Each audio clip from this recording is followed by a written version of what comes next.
Brent and Sarah Nicholls are a husband and wife duo redefining magic. They perform hundreds of shows a year around the world, blending illusion, comedy, and music into one awe-inspiring performance that wows and delights audiences. Their act isn't just about tricks. It's about storytelling, tension, humor, and connection. We talk about the magic of showmanship, the balancing act of life and work, and the trick to becoming a successful performer. Now, let's get into the zone with Brent and Sarah. Brent and Sarah, thanks for being here. You're a husband and wife comedy magic team that performs all over the world. Yes, I believe that is us. That is us, yeah. Uh-huh. Mm-hmm. Yes. I'm really excited to talk to you both because I'm a huge fan of comedy and magic. So you perform together, you live together, you have a business together, husband and wife team. All of the time, always together, Yeah, every day. Yeah. It's wonderful. Yeah. We'd have it no other way. Yeah. That's amazing. I was just thinking, like, so many couples can't agree on a movie, let alone all the stuff that you guys do together. How do you make that work? How do you craft your show together? What's the process like for you? Well, I think it helps us that we have always been together since we met. And I don't mean like we weren't dating right away or anything like that. But We've always worked together. We've always worked together very closely on a small team of people. And so we have always been together creatively and just physically in each other's spaces since the very beginning. So that's been established right from the get-go. Yeah. We met working on a Disney cruise ship called the Disney Magic. What? How cliche is that? I know, gross. And we were part of a small entertainment team where there was only 5 of us who shared a dressing room and That was this did big. programming for all the families on board. And it just really trial by fire for entertainers. And but it really solidified a quick friendship, working relationship with both of us. And then out of convenience, we thought, oh, what the hell, we'll get married. Yeah, Fine. we're already here. It Anyways. was just the logical thing to do, really. Yeah. Well, that is so romantic. I mean, it's magical if you think about it.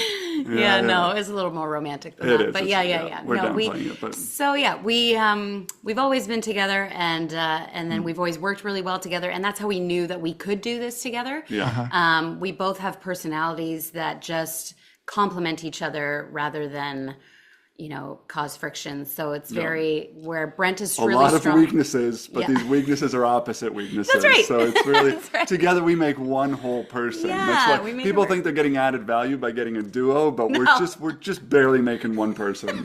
Exactly right. It's kind of like the Jerry Seinfeld, George Costanza thing, where if you put both of us together, we're one person. Exactly. Yeah. Exactly. We're Those making it two through this knew world. what they were doing. They're big influences. So Yeah. Here we are. That's something I wanted to get into. Who are your influences? Because you do a bunch of things. You do magic, you do comedy, you do music, you have interactive elements of your show. How did you come to find your style, and who were the people who influenced you the most? Great question. I think a lot of it has been influences that I grew up with that I have forced upon Sarah. Because she grew up, Sarah was in a family. She had 4 older brothers. It was all, her household was all sports. And, Boys.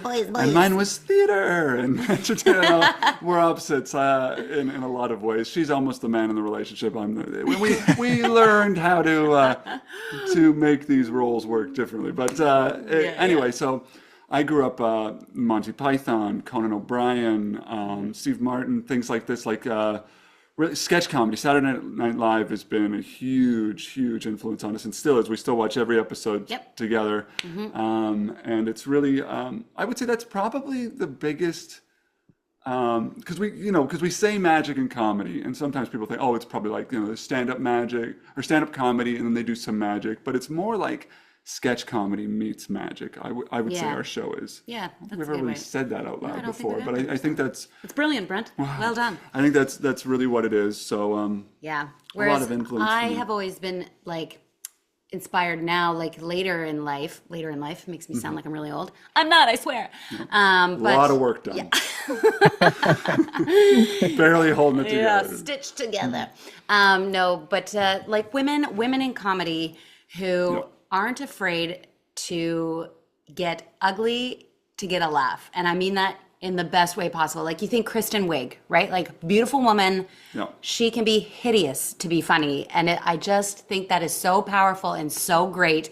They don't mind pulling a face and like getting a double chin or triple chin, or like, you know, they can, or like, Sarah's really been compared to Kristen Wiig a lot on stage. oh yeah, but don't tell, that's too high of a compliment. So, cause she's incredible. And same with even like Catherine O'Hara as Moira in Schitt's Creek or something, like, or Annie in Schitt's Creek, like, they're these women who are just like, so have all these little quirks and like funny, but aren't afraid to like pull a face and like be like weird in order to be funny. I draw a lot of inspiration from that because I have that in me as well.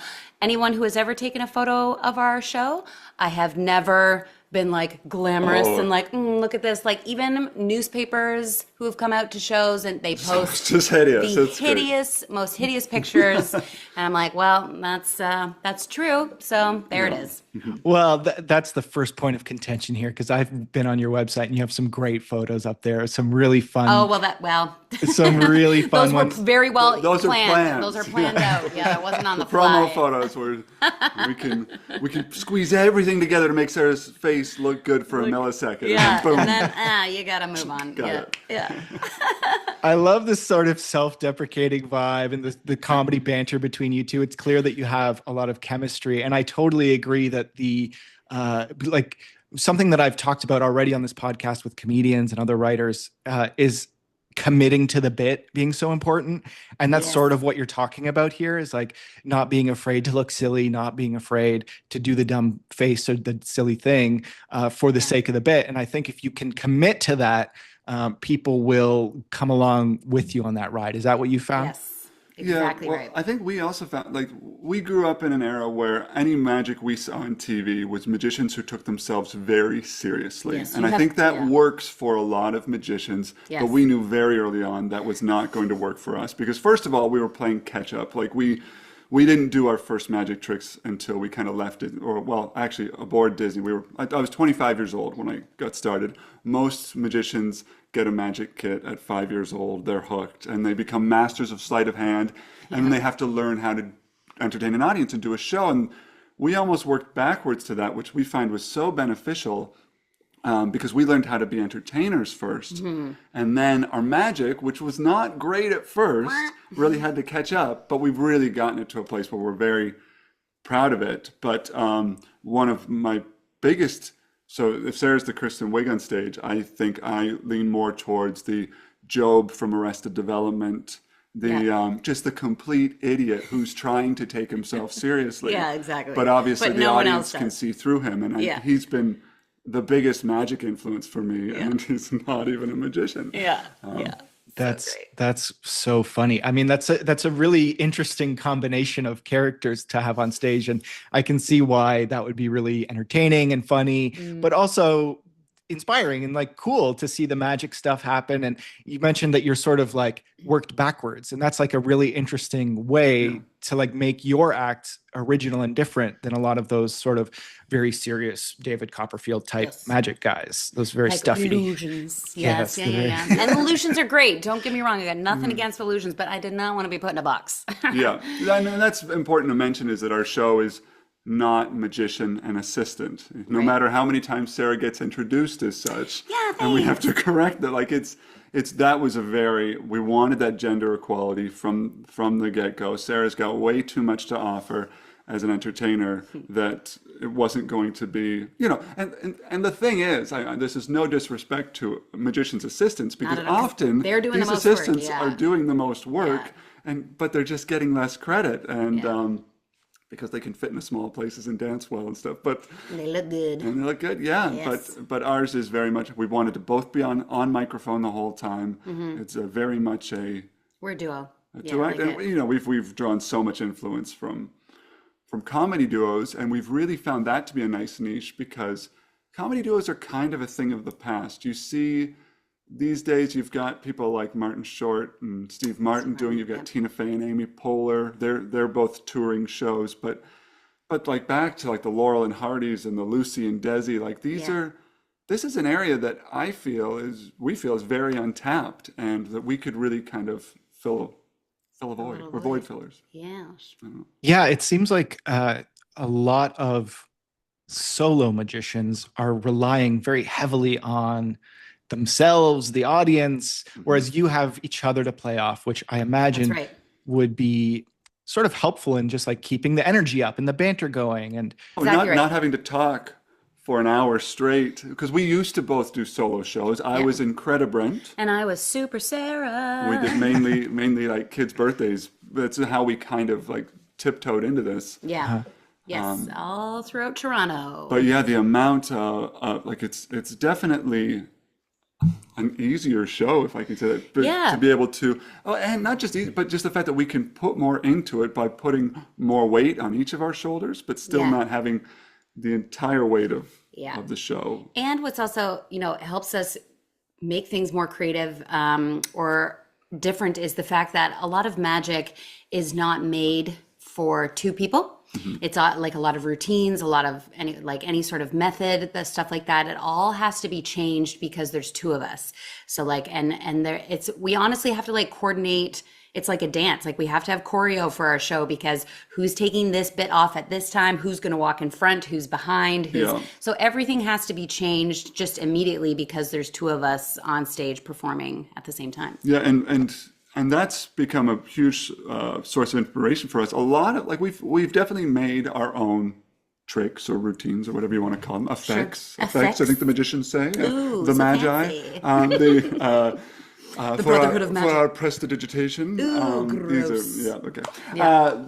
So we definitely have created our own things, but a lot of what we feel kind of proudest of is the stuff that we have reinvigorated from days gone by, where we'll take a trick and say, how can we, it's so old it's new again almost, that's what we try and make it, but how can we do it as, how would two people do it, and how would Brent and Sarah do it, and how can we make fun of it? Essentially we are kind of making fun of magic in our show in the most respectful way, of course, with respect. We're walking that line a little bit, just we don't want people taking us too seriously. No, and so it doesn't work. That's right, because we are not to be taken seriously. But if you can use an old prop in a new way and do it with two people, because most of the times these tricks that were created have only ever been done by one person, and like, well, how can we make that work with two? And it's right. So you're sort of taking something, putting your own little spin on it, changing it in such a way so that it works for two people, and it creates sort of a new effect in a way. Yeah. Essentially, exactly right. So to give you an example of that, so one of my favorite things that we do is we do a linking rings routine, and everyone is probably familiar with the linking rings. Yeah, metal rings, you link them together, and it's magical. So to set it up, Sarah, we're doing our linking rings. We're paying it as a tribute to the rings are a symbol of love, right? You give people wedding rings and stuff like that. So this is a very emotional part of the show. The song "The Rose" starts playing in the background, right? Some like say love, all that. And so Sarah goes to grab her rings, and then I look over to her. I go to grab my rings, and she just takes my hand instead. Yeah, I'm just like, anyway, throughout this kind of looping intro of the song, it becomes clear that Brent doesn't have his I rings. don't have my rings, and she has not brought my rings. And so I say where are my rings? And I say, wherever you left them. Yes, and so, and I run off, and I have a little backstage conversation off stage with the show, a little bit of panic, and I come back with running back on stage. Aluminum coat hangers, and then proceed to do every move that she's doing with the rings, trying to do with the coat hangers. Right. That's amazing. And it all obviously goes wrong. And it goes terribly wrong until it finally goes right at the end. But it's very Monty Python. It's very just insanity. It really gets out of control. But the way that just had such a vision in our head of how we thought this would work. And the way that the audience just immediately understood and grasped onto it, it was just so... They're like, oh, this guy's a fool. That was a trick that we came up with over the pandemic and then couldn't do it for about a year and a half. It just sat in our brain, and it was just like, just want an audience to do it for. And it was so satisfying when it worked out. Well, that sounds like such an interesting, cool spin on the classic rings routine, right? Because it makes the audience also think that like, oh, are they screwing this up right now? Like it gives them a little bit of like that fear and that energy. Yeah, of like, yeah. oh, is It this builds like that tension. Yes, Right. And then exactly. the immediate release, which is huge in comedy, is to build that tension and then hit them with the punchline. And then you have this big release and they're allowed to laugh about it. And so as soon as they're like, oh my gosh, this guy's a fool. Yeah. What are these two doing? Then then they're on board and they're ready to go. So it's really right? fun. And that sort of, I would imagine, hopefully this hasn't happened to you, but I'm curious to ask about it because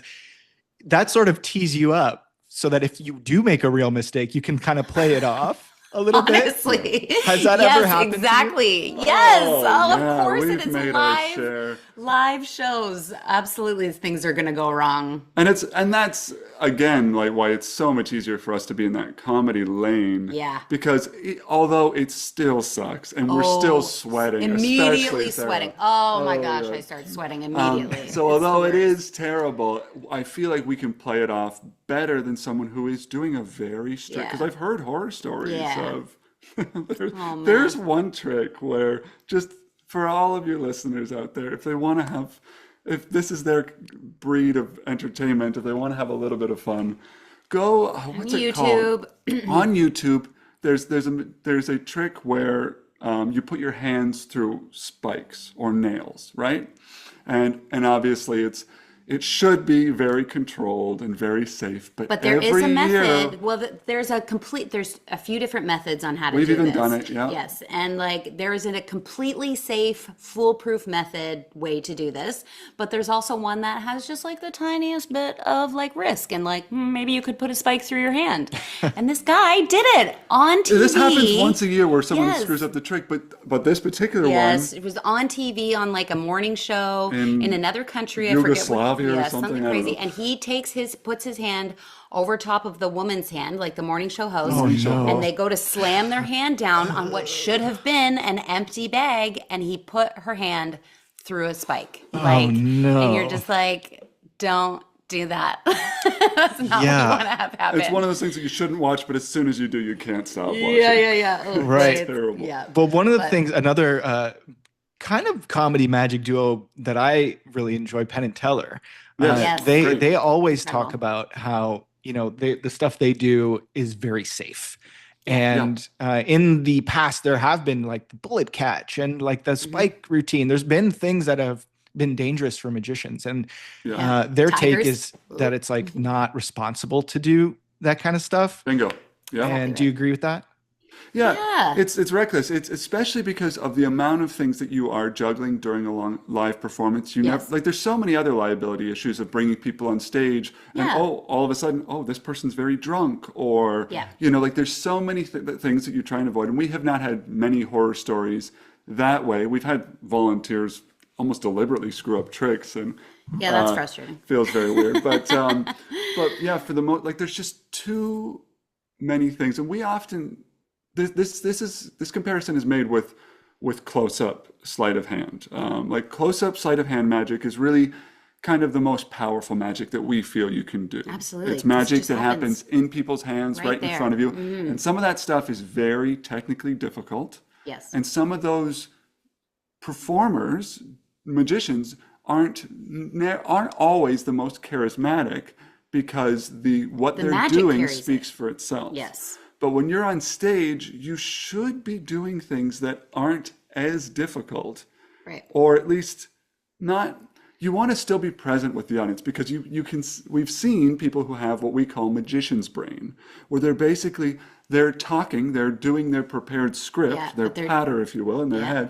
but But they're you can thinking. you can see the lights are on, but nobody's home because they're thinking so have much to about what they really have pay- to do with their hands. They have So to pay attention. anytime that we see that, and obviously we've seen a lot, so that kind of takes us out of it. But to that point with Penn and Teller, it's just like you don't want to add danger to that as well. You don't have to. You That's don't. the thing, No, right? no, no. Yeah, not It's even at all. It's often just a cheap sort of thrill, and a lot of these things that can be made to look dangerous Yeah, are, that's good don't enough. have to be. That's right.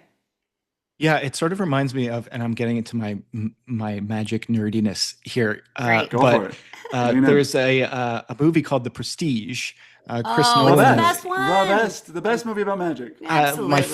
one of my favorite movies, and Christian Bale. they're sort of talking about what you're talking about in terms of showmanship. Like the one Yes. character has an amazing trick, but doesn't perform it in a way that like really leans into how amazing the trick is. Like he Michael doesn't have the Caine's character, showmanship. Yeah. So how important do you think the actual effect is versus the showmanship and the comedy and the music and all the other elements that you're putting into it?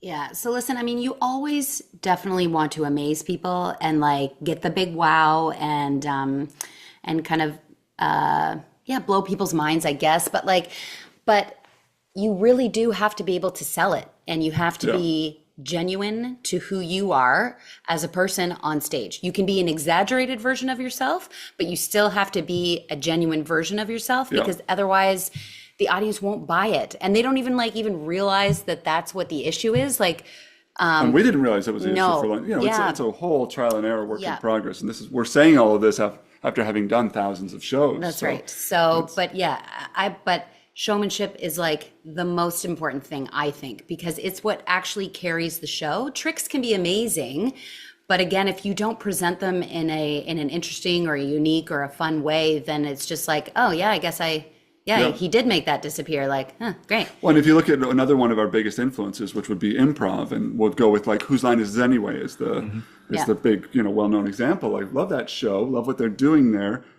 There's no props. It's just them selling this thing, and so that's what we strive for more. There's also a logistical element of, like, we're mainly performing on cruise ships these days, and we're what's considered a fly-on act, and we have very limited space in our luggage to be able to. We have to do two full 45-minute shows of different material, and you can't bring an elephant with you. Yeah, exactly. But even like Brent was saying earlier, we were entertainers and were like involved in theater and things like that before we ever learned magic.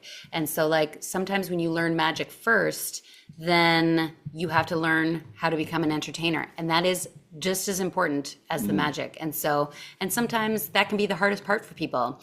And they end up relying on the magic tricks to speak for them, which, I mean, we know a magician from Spain who doesn't say anything. He's like a mime magician and he doesn't say anything. So, but then you got to bring the production. You got to like do really good music and have great visuals. And so like you got to bring the full package if you want to be really successful with it. Yeah. So you mentioned that you're a fly-on act. So that just essentially means you're bare bones. Like you're not bringing huge stages and big illusion pieces. It's kind of more contained kinds of stuff. Yeah, it really is. It's more, the magicians will be familiar with this term of like pack small, play big is kind of. Yeah, something that can be small and like, but then it can like engage a full audience at the same time. The rings, coat hangers are, a good example of that, because they do play big. They're seen from the back of these, 1,000-seat theaters. Yeah. People, it's not nothing gets lost visually. But then there's also you can really lean on the production teams there too. So we do something that's very small, where going to the danger element, Sarah does something where she's swallowing fish hooks. And I'm narrating through this ridiculous story that nobody believes, but that's kind of the point of it. That's the point. It gets more and more ridiculous. But we do that, and because they've got great tech equipment, we can put her face big on the camera and on the screens, on the production screens, and things like that. Nice. A lot of people see the show but not the business, and I'm curious, what is the reality of like having this be your full-time job? Like, are you doing marketing? Are you doing all the business stuff too, or do you have a business manager or someone who's helping you run the business side? Yeah, you're talking to us at an interesting time, because pre-pandemic my answers would have been totally different, although we've always done it all ourselves. Brent is very talented with these things, and he can run a business very well. And whereas like if I were on my own, I would not be doing this. Like this is not my forte. I don't but it's a real hustle. So when we first got started, just even doing birthday parties, we were how did we advertise? Well, and just to back up, we have a very traditional relationship at home in terms of Sarah takes care of the home. I keep Brent alive. I take care of the work. She feeds me, she takes care of me. It's very, Right. that's, And that's what I love yeah, to do. like So it's like just like again, we're in our, again, out. these weaknesses balancing each Yeah. other out. We are in our lanes. Yeah. It works very well. Brent would forget to eat if Yeah. it Yeah. just if 'Cause he I'd be didn't doing if he all had the to do work. it himself. So But yeah, the birthday party. So we hustled for Hustled. years, Yep. for years, right up in kind of in, no, even the pandemic, that was a whole Yeah. new hustle. That was a But so these days, cruise ships are amazing for us in terms of we're gone a lot, but they basically just, it's, we've established such a relationship with these cruise lines with as long as we don't screw up, can keep us working for the next 20 years. Yeah. And we love what we're doing there. And we basically get our dates in one email every year. So it's no longer like we used to do. We used to do birthday parties, which we played the Google AdWords game, and we were doing a lot of marketing there, always about having very good websites. I went to school for film and television and, did do the website stuff, used to do the old HTML code, and it's gotten so much easier now. But have done all of that in the past, and it was all about advertising. And that was where Google was really nice, because Google advertises to people who are looking for you to hire a certain thing. So it was really great for like birthday magic shows. yeah. Because people would just Google, right? Like birthday party magician. Toronto birthday magician, Yeah, or whatever. And we would come up. And you come up relatively at the top. And Yep. But then we did, for a decade, we did also sort of an anti-bullying motivational show in schools. Yeah.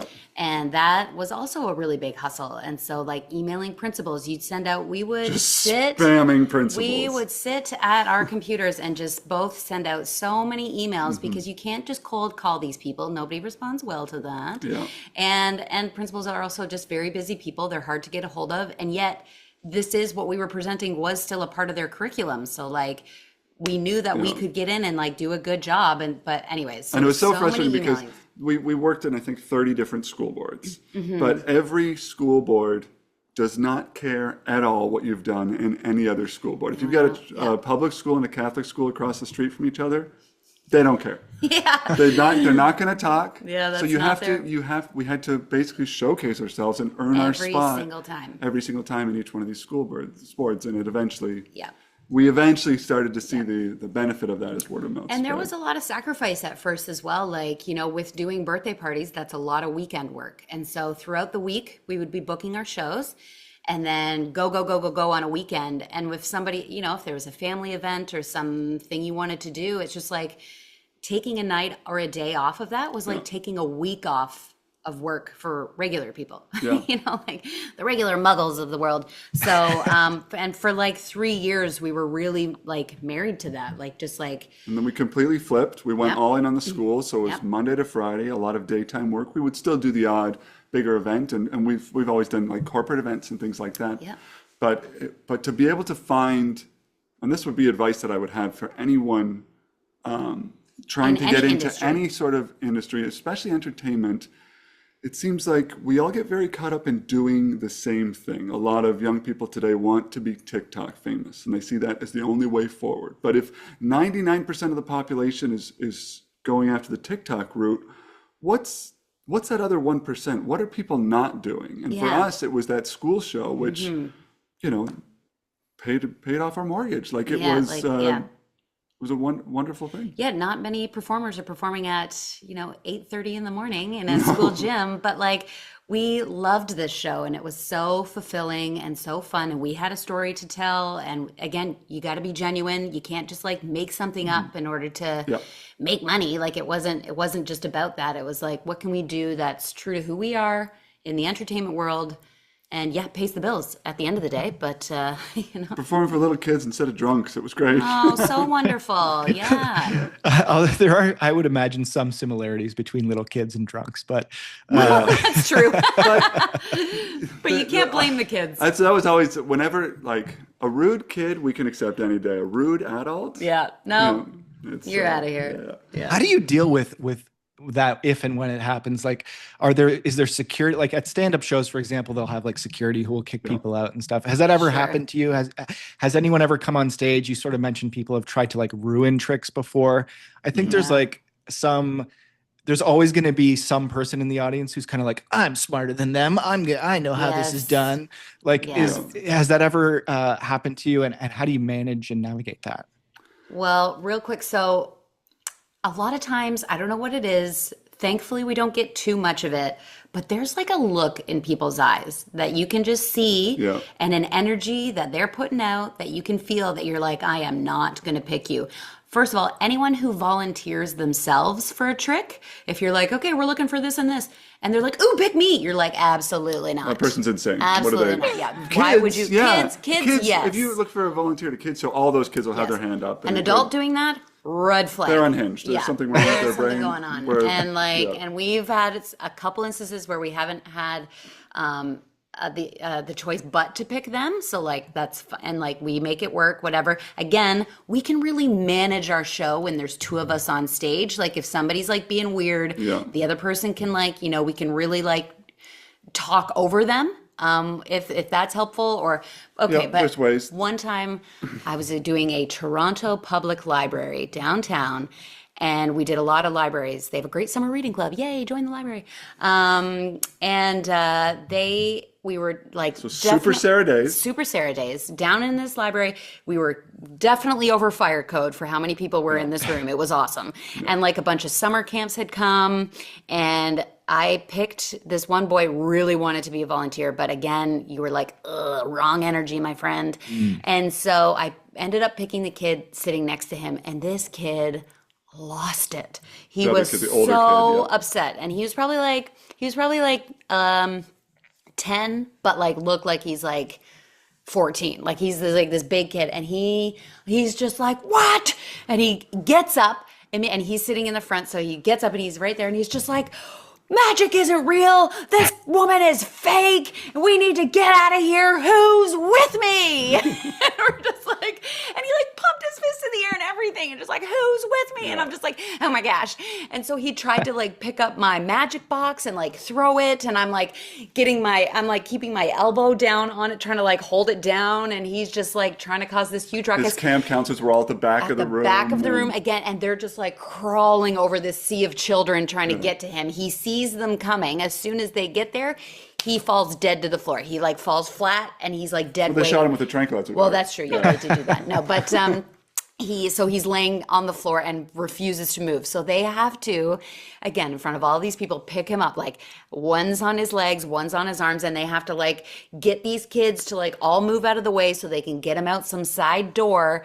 The doors close. He pops up alive again. You can just hear him screaming, I want to go back in there. And just like, it was, and then, you got to try to like wrangle the energy and the focus of like that whole big thing that just happened. And like, woo, you're sweating. Yeah. That one is work. That's, I can imagine. I mean, I started when I was a kid doing some theater. And when I'll always remember this, I was doing my very first show ever. I was maybe 10 years old, and I started on stage underneath this table with a tablecloth like covering me. Yep. And I remember being under there thinking like, oh my God, what if this goes wrong? What if an audience member says something, or what if I forget my line, or what, just being nervous, a nervous 10-year-old kid. And it turned out that I jumped out, we did the scene, and my adult acting partner forgot his lines. And so amazing. I somehow, I guess I don't have a good memory anymore, but back then I guess I did. And I knew his lines. So I was able to like feed him prompts to help him remember what he was missing. And so amazing. I would imagine that like for you guys, do you ever have that kind of dynamic where, if one part of the trick goes wrong, or if someone forgets something, or like you can help each other? If someone forgets something? Yeah. Every once in a while I forget, because I love a script. And so like, and I will nail that script and I will deliver it and all of that. But if something throws me off, or if I think of a funny line, I do need to practice more improv. And our show is definitely more scripted than most magic shows, because there's two of us. That's right. Obviously, there's a lot of room for improv when we're bringing volunteers on stage. But for the most part, when volunteers aren't on stage, it's I'm going to say this, you're going to say this. Yeah, so we're not talking There's room over. to play with the audience, of course, but But yeah, every once in a while I forget something. Yeah. Every once in a while you forget something. Come on. Yeah, well, it's different. Sarah's so panicky. So if I take a breath, she will like say what I was about to say next sometimes. Whereas if Because I'm like, oh my gosh, he's forgotten, but I know it. Sarah Here it is. forgets what she's gonna say, I'll let her And forget. Brent will let me stew. Yeah. He'll let me start sweating. And then, oh my goodness. You know what the fun for me. The trickiest part is transitions. Transitioning from one routine to the other. Because on ships, it's always the same. We have the same show, same order.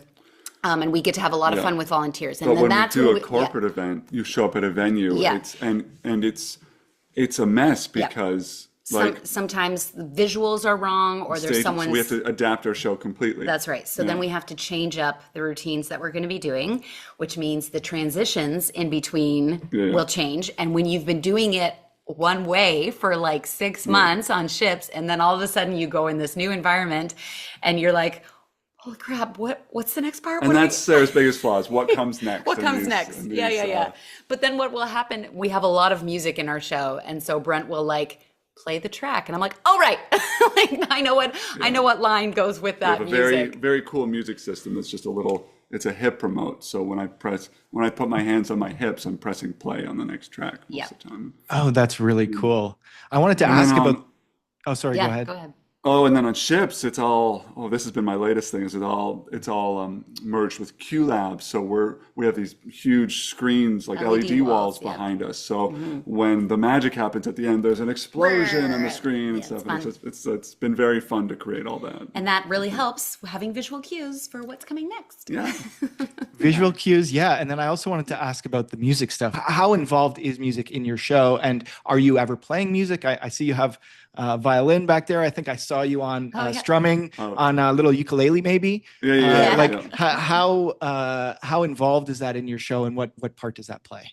Yeah, very involved, and I'm always looking for more ways to bring it in as well. But we do something in our first show on ships, or whenever we're performing on land. We usually do something called musical mind reading, which is almost like a mentalism routine where 3 men are brought on stage. They're picking songs. We've got a list of like 60 songs in a bag they can choose from.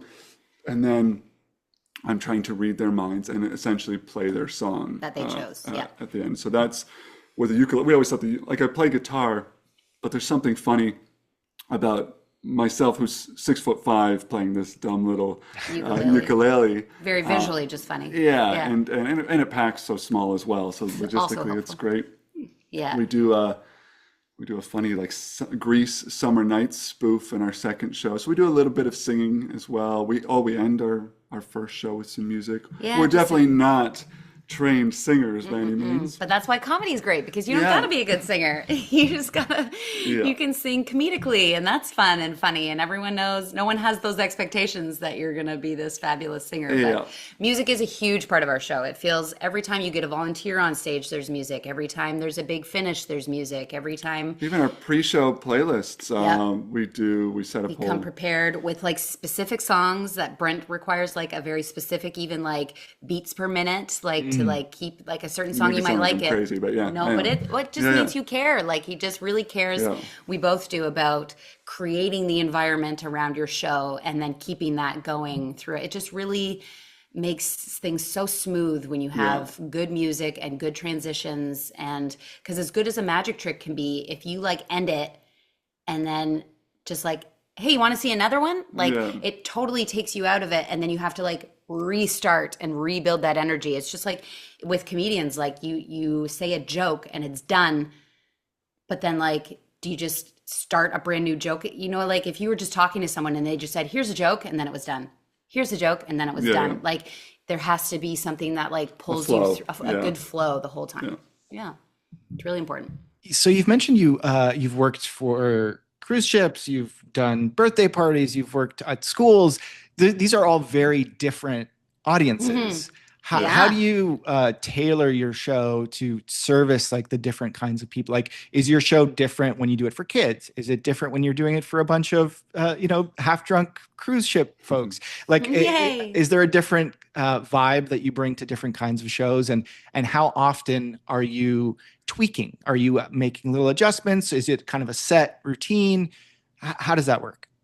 Yeah, absolutely. We're always changing things, always working on things. In the early days, it was like it felt like you're either working on the business or you're working on the show. It's both always, but there were real seasons of like Yeah. right now we need to work on getting more gigs. We need to work on implementing new strategies for booking and stuff like that. Yeah. But then a lot of times it's like we need our show to be better. So we're always You just working like on feel that. it. All of a sudden you're on Yeah. stage and you're just like, oh, that could be better. And like, Yep. let's work on that later. Sometimes that inspiration, like we've been doing this musical mind reading thing, is something we've been doing since 2014. So it's it's been a long, but it's gotten so much better over the years Yeah. too. And there's new gigs. We're usually at this point we're always looking for how can we make things funnier. It's a big thing. But then talking about seasons, we've really also gone through seasons of what we do. So we started as birthday magicians, then we did a lot of elementary schools. We started to get into, but it seems like we do these things and then we retire them, which is very weird because we did I always said I don't want to do birthdays after I'm 30, and as soon as I turned 30, we were done. Yeah. Both of us, yeah, Yeah. because the schools thing picked up, and then having met on cruise ships, our goal was always to get back to that as a headlining act. Like we used to be crew members who worked 70 hours a week and were performing until our voices were hoarse and all that, and now we're guest entertainers, is what it's called, who perform 2 nights a week, and it's much more. It's like we're semi-retired now. That's how it feels. That's the way it feels. But But yeah, we always have to tweak for different audiences. Now it feels like there's not too many new situations that we would be in or that we would even put ourselves in. And we were lucky enough to like never have to put ourselves into situations that we weren't really prepared for, essentially. we're always good at saying no to things. Yep, because that's also important. Like, and there's power in that. Like, you don't want to. We never wanted to perform for drunks, so like we never performed downtown in any We've sort of joked bar. about this a little bit, but on cruise ships it's very manageable. But nightclubs were always no, we don't like, want to do that. Comedians have a whole different life, and like in terms of like having to perform late at night with people who've been drinking, so that's something that they would have to deal with more than us. But like with kids, you just I don't know. I mean, when we worked for Disney, obviously it was like Kid Central. And so like we really had our act nailed down there in terms of like who we would be as characters on stage. And just brought that to birthday parties. And I think our favorite thing to do is a family show because we consider it to be like a Pixar movie where kids are going to be laughing, but there's some stuff that's just for the adults that kids don't get. But if their parents are laughing at something, then they're like, oh yeah, this is funny. Like kids are just parrots like that. You're using the kids to entertain the adults Exactly and vice versa. We have never uttered the words, hi boys and girls. Like that's not us. We are rough with those kids, and we're almost and like sarcastic. villains. And we really are. We never treat But a kid. because kids are so much smarter than a lot of people give them credit for. If you remember, like you never wanted to be treated like a hi boys and girls, like if you bring the kids are always better to be elevated to like an adult sense of humor rather than having to bring the adults down to like the hi boys and girls. Like if you can engage the adults, the kids are definitely engaged with them because everybody's paying attention, right? And then everybody's in that energy in that room. And so I think that's also one of the most important things, even especially when we were doing birthday parties, like, because a lot of parents come to these kids' parties as well. And if you can have the adults paying attention, the kids pay attention that much more. So never kiddie your show for anything because everyone will appreciate it when you don't. Yeah. And you don't have to for kids. No. Yeah, I totally agree. It really resonates with me because, I work in TV and film as well. And so much of the kids space is like catering to children in that sort of hello boys and girls kind of way. And some of the really standout shows for me are the ones where there are those little jokes slipped in for the adults and that, it's called co-viewing, they call it, where adults, family can both watch as well as the kids and still get something out of it. So I think that's a really smart way to do it. It also really speaks to me what you're talking about, like constantly tweaking and evolving your act, because, just an example that came to mind is like when I have tons of scripts that I've written over the years, and I'll go back to some, I'll think, oh, this is the greatest thing I've ever done. And then like a year later, you're like, this You're was like, hot ew. garbage. Yes, exactly. Always evolving and always like growing and changing with it, I think. Yeah. Well, and that's something that we really like about live entertainment is nothing we're doing is being immortalized in terms of even stand-up comics who release a special and then they've it's out there forever. If they waited another year, they probably could have made it better, but there's a demand for it. But it's also, but then they've burned that material too. They really can't do that anymore. Right. And the thought of doing that with any of our stuff, like we've certainly had routines and things that we've retired, but let's not do that by anymore. Choice, we work hand in hand with so many comedians on ships, and we go to so many of the comedy shows. We're always on board with a comedian, at least one.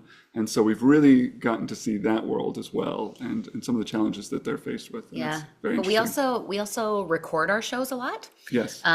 Which nobody likes to do because nobody likes the sound of their own voice often. Or I don't like the sound of Sarah's voice. Is my problem. True. Yeah. No, it's this interview's been tough for me. Yeah. No, I get it, babe. I get it. But you're locked in, so good luck with that.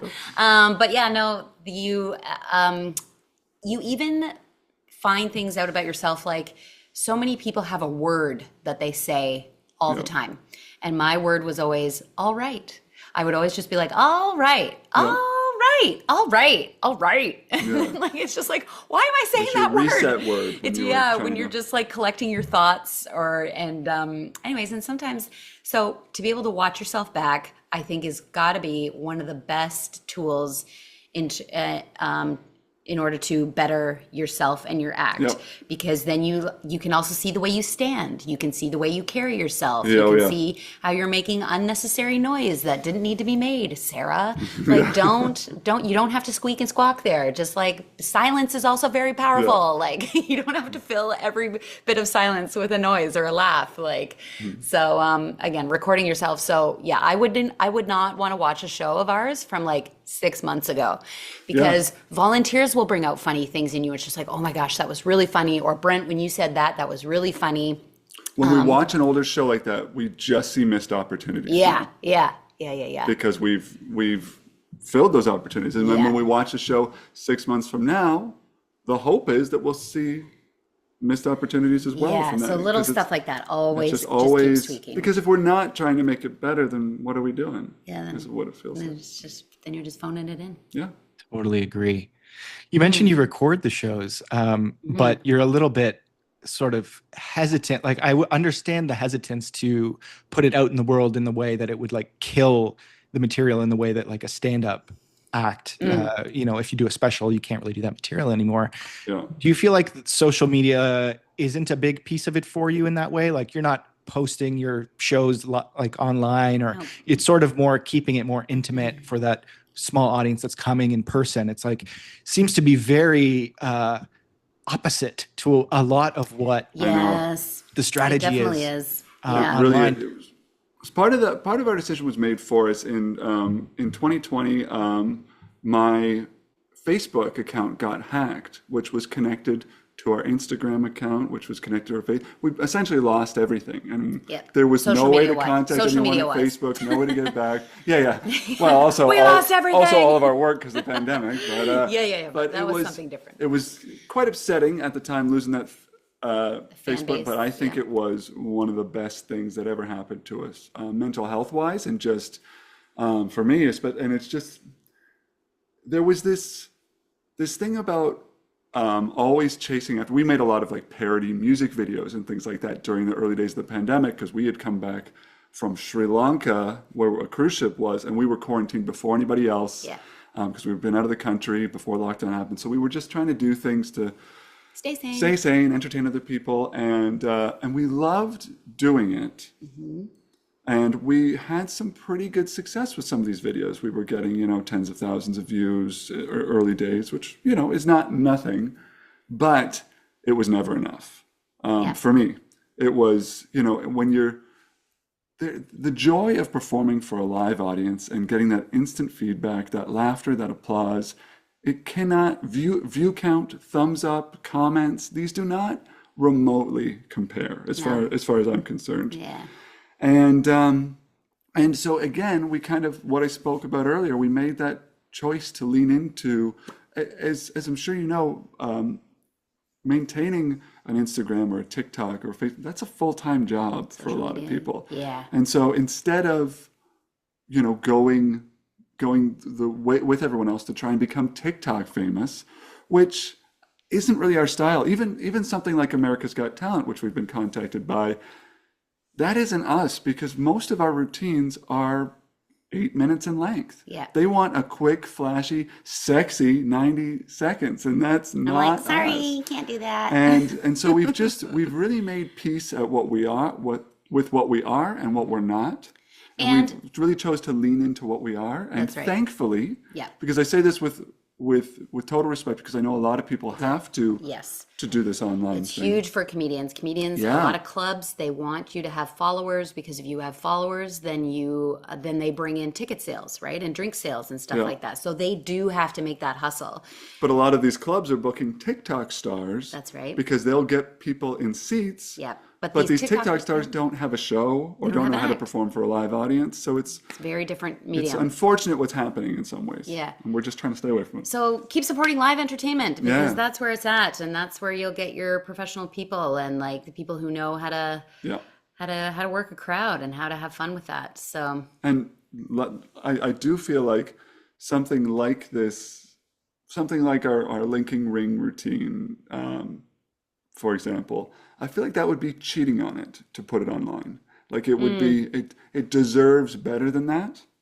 And Yeah, it would 'cause to never have someone get watch what it- it deserves. that's right. You have to be there in that moment and like feeling Brent's and our energy on stage and just like, oh, this guy's a fool and that's really funny. It's not, it doesn't translate online as well. And it's also like magic, there's a surprise element, just like telling a joke. Like, although I do think that people really like hearing a joke again because they get like anticipation of like, oh, I remember what he says here and this is really funny and I know it's going to be funny, but Comedy works better online. That's why there's so many comedy specials, because it's relatable and people are repeatable. envisioning themselves in yes, that. And yeah.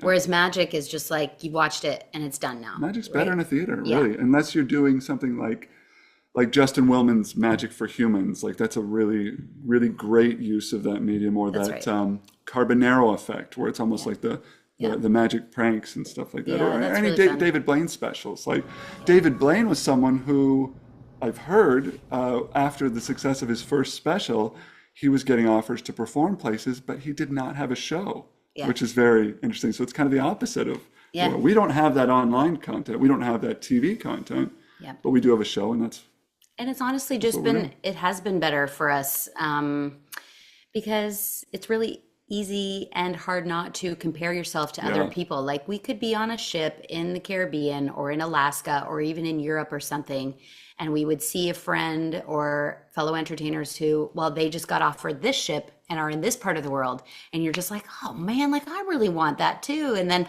so it has completely eliminated that, which has been such a weight off of our shoulders and stuff. So. Also, I know we're talking at length here now, but Yeah, magicians do not get famous like comedians do. Like Or there's can, there's yeah. very few. Most people know the names of maybe 5 magicians, like your Siegfried and Roy's, your Penn and Teller, your David Copperfield, Copperfield, Lance Burton, these guys. But for the most part, you're not going to blow up online like a Matt Rife or something like that. Right. It's just not really going to happen for magic. So it's making peace with that as well. Yeah. And yeah, we get to perform in great theaters for new people all of the time. Like that's success. And it's funny because other people equate success with like being on America's Got Talent. Well, are you guys Or on? a number of followers. Yeah, or a number of followers. Yeah. And it's just like, nope, like we pay our bills, we perform, we get to do what we love, we do it together. What more should we Let's want? have it on record here that we pay our bills. Yeah, we pay Canadian our government. bills. If the Canadian government takes anything from this Yes. podcast, We pay our bills. pay our bills. In taxes. Yeah. Yes. I think the ability to say no is so important, and like finding your lane and like Yeah. knowing that this is your lane and being content and happy in that lane, I think is such a big thing. It seems like you found it.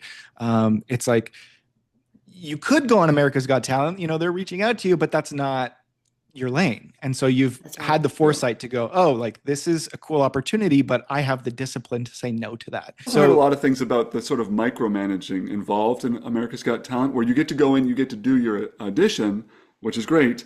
But then it's like, now we want you to do this. Now we want you to do this. Add fire. Yeah, Sarah, wear less clothing. And it's like, no, that's not great. I mean, realistically, we know we're not going to win it. And why should we have to, too, right? We got paid work that we would be saying no to do this thing for free, which would get us more exposure, but we're already doing the kind of work that we want to do. Yeah. I know it would make my parents proud. I'm sorry, we're not going to do it. Sorry, Mom and Dad. Yeah. I'm sure they're still proud. Yeah, they're all right. Yeah. They're our biggest fans. What's the, if you had to like boil it down to one magic ingredient, not even necessarily just for magic, but as a performer, outside of just having like the raw talent, what is something that you think every creative or performer needs? Is it hard work? Is it discipline? Is it the ability to laugh at yourself and be silly? Like, is there one thing that you think that you can point to that? I've got my answer. I got one too. So you go first. Okay, so I'm going to say the same thing that kind of makes our relationship work is really communication, and having someone to bounce things off of, having someone you really trust. Now, that doesn't need to be the person you're performing with, because obviously there's a lot of solo acts, but someone who can really allow you to kind of like look inward and check in on yourself. And I mean, let's be honest, for a lot of entertainers, that's therapy as well, because this is so many. We have so many friends who are comedians, and so many comedians are so hard on themselves, and just you're constantly looking for that validation, but you really need to find a way to be fulfilled inward. So everything that we've talked about today is something that we've talked about together. These are all conversations that we've had. I'll be very honest, the pandemic was incredibly difficult for me. Like, I just really got quite depressed, and really without Sarah, like, it would have been so tough. But it looking back, I hate myself for even saying this, but it was almost a good thing, because before the pandemic, we were on that trajectory of like more, bigger, better, that sort of thing. And it really came at a time where it allowed us to take stock of all that we have, all that we want to be. And then I know we're kind of getting away from it, but really I do feel this influences the way that we build a show and perform. And so it's not just about the joke or the trick. It's about, why are we doing that? What do we want to say? Well, how do we want to come across, be perceived, and all of this? What are we putting out in the world? Who are we? Who are Brent and Sarah the act? We know who we are as as people for the most part, but even that, you question that along the way. And so it's just that merging of all of that. Does that make sense? So what's your advice? My advice would be just to don't do it alone. Get with someone that you trust. I had a great magic mentor by the name of Anthony Linden. We'll give him a shout out. What's up, Anthony? I said had, as if he's no longer with us, but he is. He's still hanging out. He's still performing. Yeah, he's great. He was someone who was great to talk with in the early days as well, about how to build a show, how to build a routine. And, he's 20 years older than I am, so it was there was a lot of insight to glean from him. Mm-hmm. I know we can get on the computer and we can ask AI, or we can watch YouTube tutorials, but talk to a real person if you can, someone who's been through it. And some of their stuff will not apply if they are 20 years older, because the whole game is always rapidly changing. But don't be afraid to ask for help, I guess is my. That's a good one. That's great. Just don't ask us. We're very busy. That's really funny. Oh my gosh. And then I would say that it's really important there are going to be highs and lows. Yeah. And I think it's really important to anticipate that and to be okay with it. Because when you're riding high and things are going really, really well, enjoy that, be in that moment, and take that time to enjoy that, and to just be present for that. And then when things are low, like, and you're like, maybe you don't have gigs coming up, or things aren't working out the way you anticipated, Or you've like, done a really bad show. or you've done a bad show, like, wait for the next one. Like, it all ebbs and flows. And we even see that with ships. Like, some ships, they're booking magicians like crazy, and then the next year someone blew the budget, and now they're only hiring 2 acts or like 1 act for a week. Yep. And like, and then you don't have the work, but it all will come back. It just like even the pandemic, like, that was a really awful time for entertainment, and yet it came back. And Just like, I think even AI, like this is a very uncertain time. I think, we talked to a lot of people about this. being creative. I mean, a lot of creatives, a lot of entertainers, us included, yeah, we're worried about it. Like, Sure. it doesn't seem great Yeah. for the arts, but these things do ebb and flow, and hopefully people will burn out on that. Yep. So find what is a constant in your life and really hang on to that as well, because having this job and being entertainers is like wonderful and completely fulfilling, but there are highs and lows. And so, like, what actually matters to you, don't tie your happiness to how well a show went, or how many gigs you have.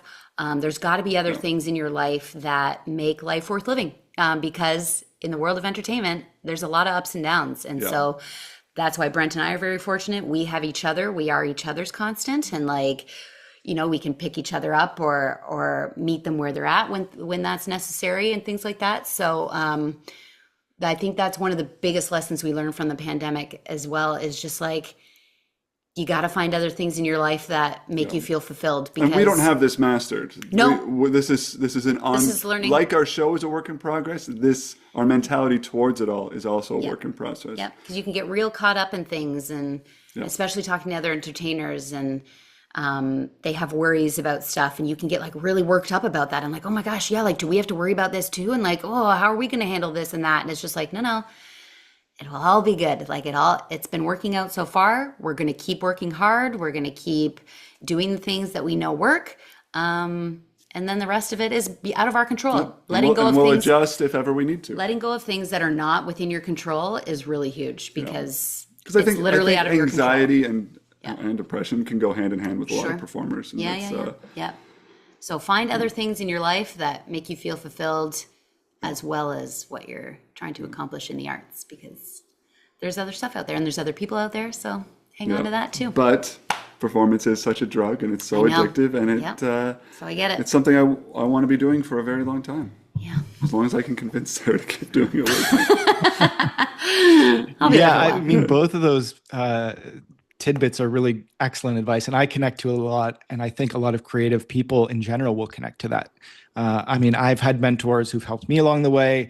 I think you can turn to AI and you can turn to YouTube and various things, but getting it straight from a human being is often more impactful. And it often is more tailored to your specific situation. So I think that is really helpful. And then also this idea of ebbs and flows is huge. I mean, every creative person I know has had ups and downs. And the ones who've stayed the course are the ones who are able to manage and like regulate themselves during those times. Yeah. Because when it feels really up, you can also get out of control. And then when it feels really down, you can also get out of control. So being able to have like that steady pace and being able to lean on someone like your partner is such an amazing and cognizant way of like handling the ups and downs of like a creative field. So I really commend you both for that. I have one last question that I always like to end the podcast on. Great. And that's to tell me about a time that you stepped outside of your comfort zone and how that maybe impacted your life. Oh, well, learning magic was Sarah, very outside of my comfort zone. At this point, when I was performing for Disney, that's like when I did my most performing ever in my life. Like, I was involved in theater in school and stuff like that, but as an adult, this is where it was at with Disney. But I was always a character. Like, we would get dressed up like a pirate and do pirate game shows, or as a mad scientist and make flubber, or as a chef and from Ratatouille, the movie, like all of these things. And so I was never myself. I was always in a costume with a wig and like accessories and stuff like that. And then when they said like, hey, you guys got to learn some magic. I was like, what? Because then I was just Sarah and I had never really performed. I had never performed as myself. And then you're doing this thing where you're essentially trying to make someone believe a false thing, right? Like that this magic trick, that I have magical powers, essentially, if that's one way to go about it. And I found that extremely uncomfortable. You're keeping a dirty secret. Like you feel very you feel very guilty, or just like, and then especially when you're performing for 11 to 13-year-olds who are like, oh no, I did that, and like they just like they're the worst audience. Teenagers and younger kids are great, but that 11 to 13 or 10 to 13, you're just like, oh they my haven't goodness, fully developed a great sense of humor yet, or know what self-deprecation is yet. Anyways, so we could go on about that, but so that was like probably the hardest thing for me. And so anytime it was on my schedule to perform magic, I would be like, Brent, I'll switch whatever you're doing, I will do, and please do my magic show for me. And then it wasn't until we moved back home to Toronto and Brent was doing birthday parties. I was working at The Keg, making my money that way.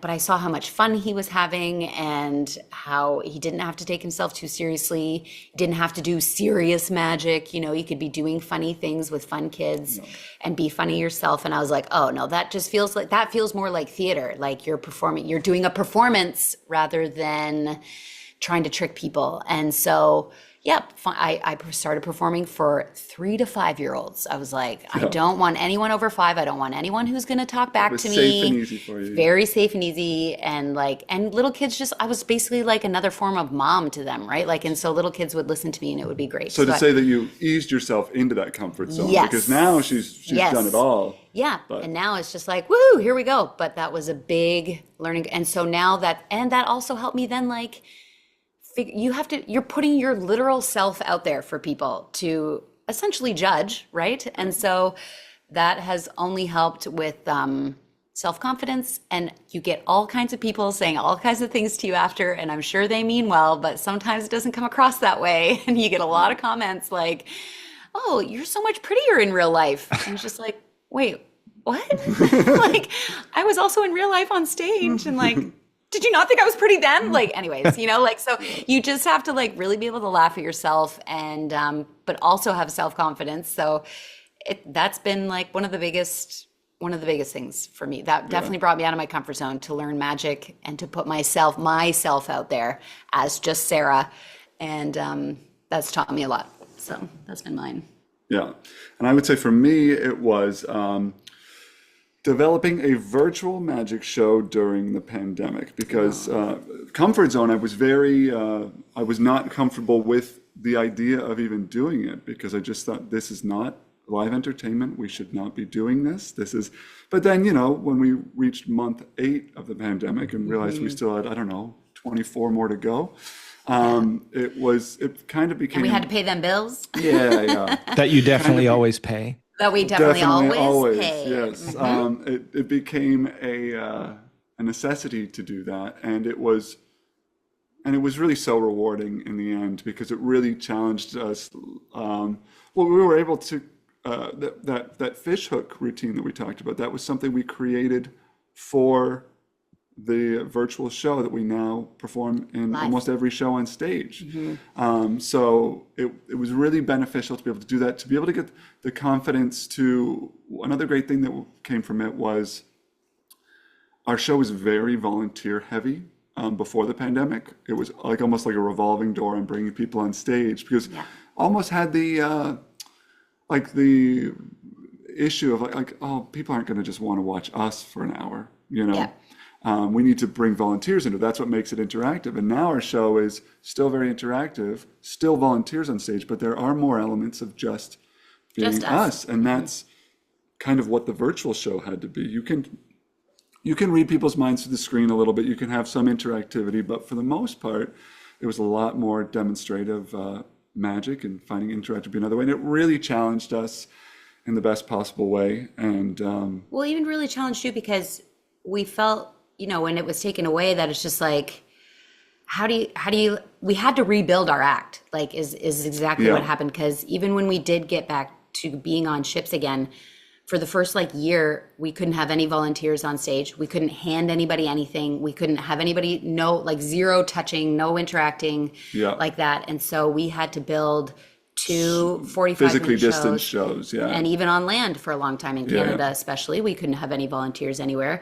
So just like having to like go through losing a whole calendar year of work ahead and then figure out how to perform again happily with completely new material, which, and I say this is our job, yes, but it's also our life in a really fun, good, in a positive way, not in a like we're workaholics. Like this is what we do. This is our life, and we perform. And so to have to like rebuild that love with all new material and all different things, it's almost like finding a new group, a group of friends, right? Like you just have to like reintroduce yourself and like, okay, well, who are we when we do this, and how are we going to perform that? And so that really like, and we had been writing kind of comfortable at that point, and so like to then have to reinvent all of that while people are watching too and being like, oh, what are they going to do? And like, how's this going to work? And like, are you guys going to be okay? And but to say we were writing comfortable, that's kind of the biggest thing that brings us all forward is we were finally kind of getting to where we wanted to be with cruise ships. We felt like for a couple of years, it was really just trying out. We were getting feedback about how our show could be better, things like this. And we weren't really locked in. And then we got a whole bunch of dates for 2020 like, that were all canceled. But it felt like we just got there. And then it got taken away. And so it really delayed things. But by going out of our comfort zone, by creating this virtual show, by creating this physical distance material, when we did finally come back, we really had an embarrassment of riches in terms of material. So now, no one would want to watch us, but we could perform a 5-hour show almost, like if we wanted to, right? Because we have so much material. Again, with the ebbs and flows, right? It all came back around. So you just gotta be there for it. Constant. Be there for it. Do the work. Totally, and just the ability to adapt and change and make adjustments where you need to. And that's huge. Yes. Be able to adapt and a change as well, because that's inevitably going to happen. And some people get really stubborn and they're like, no, this is the way it's always been. And this is the way, like comedy especially was really scrutinized there for a while. A lot of cancel culture, all of that. Right. And so like so many comedians were like, oh, well, I always used to be able to say this. And like, now I can't. And it's like, but get over it. Write more material, man. Cause like, this isn't going to change. So like, you can either be really sad. We say get over it with love. But like you can be grumpy and be upset about this, or you can write some new jokes, which is your job. So like, and that's what we had to do. We had to write all new stuff and come up with all new stuff. So and this is not just entertainment. If you look at say the corporate world, you used to be able to have a job for 30 years and retire. But now most people keep a job for a couple of years and they have to, things are moving so fast that you unfortunately, I mean, there's pros and cons to it all. But you need to be able to evolve. So be able to change and adapt, like you said. For sure. Well, so also getting into podcasts now. Yeah, there you go. Look at you. See, you've had to change and shift so much, I'm sure. Constantly. It's constantly been a change and an evolution. So I totally hear where you're coming from. Again, I want to thank you so much for being here. Where can people find you? How can they book you? How do let's give us the pitch. How do we? That's nice. Well, it's all just brentandsarah.com. Or sarahandbrent.com. We own both domains, but that's just for a joke. That's just for a joke in the show. But brentandsarah.com is really the source of everything. You can see our promo video. You can see the video of how I proposed to Sarah on stage during a magic show. That's a fun. That was really nice. That's really our big thing. brentandsarah.com. And we mainly, we've talked a lot about cruise ships, but we perform also at like corporate events, special events, but anything bigger where you've got a nice captive audience, a stage. We'll be there for it. If it's Timmy's 2-year-old birthday, those days are long gone. We have someone we can recommend though. We have people we can recommend. So get in touch, say hi. That's how you do that. Send us an email. Sure. Amazing. Call us. Brent and Sarah. We'll answer the phone. It's been magical. Thank you. Thanks, Mike. Thanks for having us. Yeah, real pleasure. Thank you again.